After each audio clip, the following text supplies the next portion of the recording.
आज Doubtnut app download करें। Doubtnut पर अपने सभी गणित, रसायन विज्ञान, भौतिक विज्ञान और जीव विज्ञान के डाउट्स का करो सफाया। बस प्रश्न की फोटो खींचो, एक ही प्रश्न को क्रॉप करो और तुरंत वीडियो सोल्यूशन पाओ। अभी डाउनलोड करें। इस क्वेश्चन में गिवन है दो लंबे समांतर तार वायु में 16 सेंटीमीटर की दूरी पर है। प्रत्येक में 4 एम्पीयर की धारा बह रही है। दोनों के बीच मध्य बिंदु पर क्षेत्र B की गणना कीजिए, जबकि उनमें धाराएं पहले केस में क्या है, एक ही दिशा में है, दूसरे केस में विपरीत दिशा में है। तो पहले हम पहले केस की बात करते हैं जब उनमें धाराएं एक ही दिशा में है। तो इस क्वेश्चन में दिया गया है कि दो लंबे समांतर वायु में 16 सेंटीमीटर की, इस तरह से दो लंबे समांतर वायर है और ये क्या है, वायु में रखे हैं। इनके बीच की दूरी क्या है, 16 सेंटीमीटर है।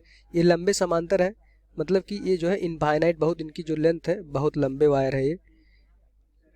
ये हमारे जो वायर है ये बहुत लंबे हैं। इनके बीच की जो दूरी है, इन दोनों वायरों के बीच की दूरी 16 सेंटीमीटर क्वेश्चन में गिवन है। प्रत्येक में आई एम्पीयर की धारा बह रही है। तो पहले केस में हम पहला केस कह रहे हैं जबकि एक ही दिशा में धारा बह रही है, तो ये होगा 4 एम्पीयर की धारा इस दिशा में बह रही है और इसमें भी 4 एम्पीयर की धारा इस दिशा में बह रही है।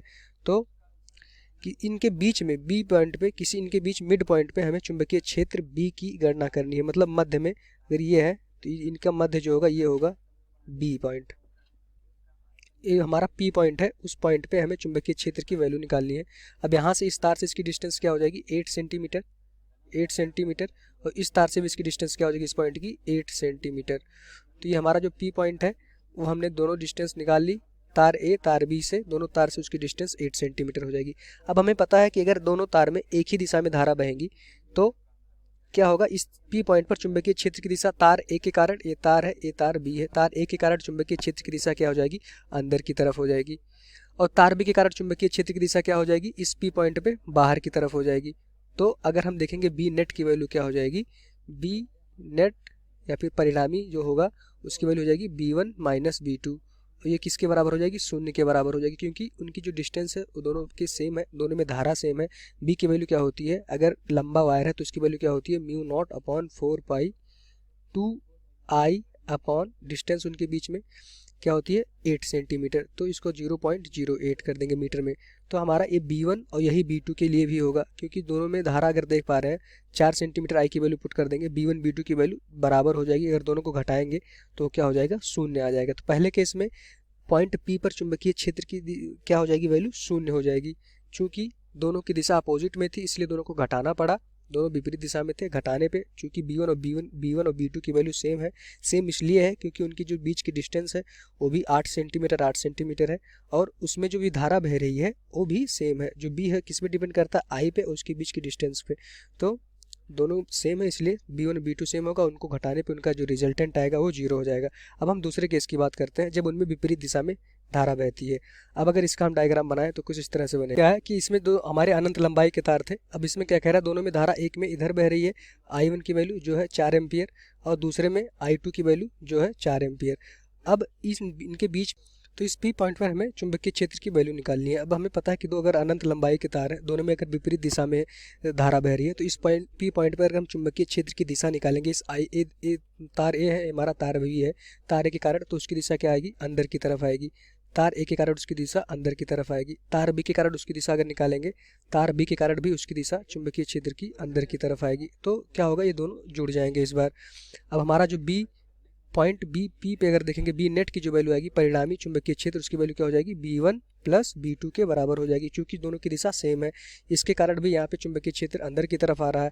अब हमें पता है कि एक अगर अनंत लंबाई का तार है, किसी उसके पी पॉइंट डी डिस्टेंस पे कोई भी पी पॉइंट है, उस पर चुंबकीय क्षेत्र की वैल्यू क्या होती है, हमारा mu not upon 4 pi I upon R sine θ1 plus sine θ2। ये θ1 θ2 क्या है, हमारा उसके जो अनंत लंबाई के तार है उसके एंगल है पॉइंट P से, उसका जो लास्ट पॉइंट होगा उसके एंगल है पॉइंट P से।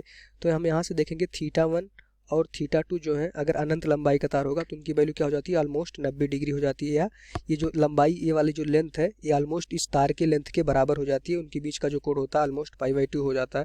तो अगर यहाँ π/2 पुट करेंगे तो यहाँ से जो B की वैल्यू आती है, ये डेरिवेशन टाइप का हो गया, छोटा सा याद रखने के लिए कॉन्सेप्ट है जिससे हम जल्दी भूलेंगे नहीं। उसकी वैल्यू क्या होती है, साइन θ1 θ2 की वैल्यू अगर π/2 रखोगे तो साइन π/2 की वैल्यू होती है 1 1 + 1 दोनों जोड़ोगे तो क्या हो जाएगा 2I/r। ये हमारी बी की वैल्यू आती है। तो इसको हम फार्मूला को याद रखेंगे और वही लगाएंगे।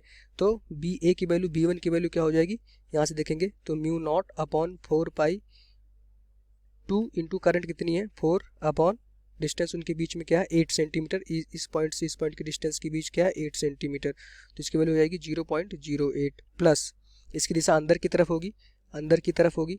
B2 की वैल्यू इसी तरह लिखेंगे mu naught upon 4 pi into 2 into current उसमें भी 4 एम्पियर की बह रही है अपॉन 0.08। ये हमारी बी नेट की या परिणामी चुंबकीय क्षेत्र की वैल्यू आ जाएगी। अब यहाँ से इसको अगर हम सॉल्व करेंगे सारी वैल्यू करके, तो इसको हम क्या लिख सकते हैं, B net is equals to, इसको हम 2 टाइम लिख सकते हैं। तो 2 into mu not upon 4 pi की वैल्यू हो जाएगी 10⁻⁻7 इंटू 8 डिवाइडेड बाई 0.08। यहाँ से हमारी वैल्यू आ जाएगी। इसको हम सॉल्व कर लेंगे। तो यहाँ से जो हम सॉल्व करेंगे तो हमारी बी नेट की जो वैल्यू आ जाएगी वो हो जाएगी, इसकी जो वैल्यू आ जाएगी उसकी वैल्यू आ जाएगी 2 इंटू 10⁻⁻5 के क्षेत्र की उसकी यूनिट होती है वेबर मीटर स्क्वायर। ये हमारा आंसर हो जाएगा। इस केस का हमसे दूसरे केस में चुंबकीय क्षेत्र की वैल्यू पूछी गई थी, पहले केस में 0 था, इस केस का आंसर यही हो जाएगा। कक्षा 6वीं से 12वीं से लेकर नीट, IIT, जेईई वो एडवांस के लेवल तक 1 करोड़ से ज्यादा छात्रों का भरोसा। आज ही डाउनलोड करें डाउटनेट ऐप या व्हाट्सएप करें अपने सारे डाउट्स 8400 400 400 पर।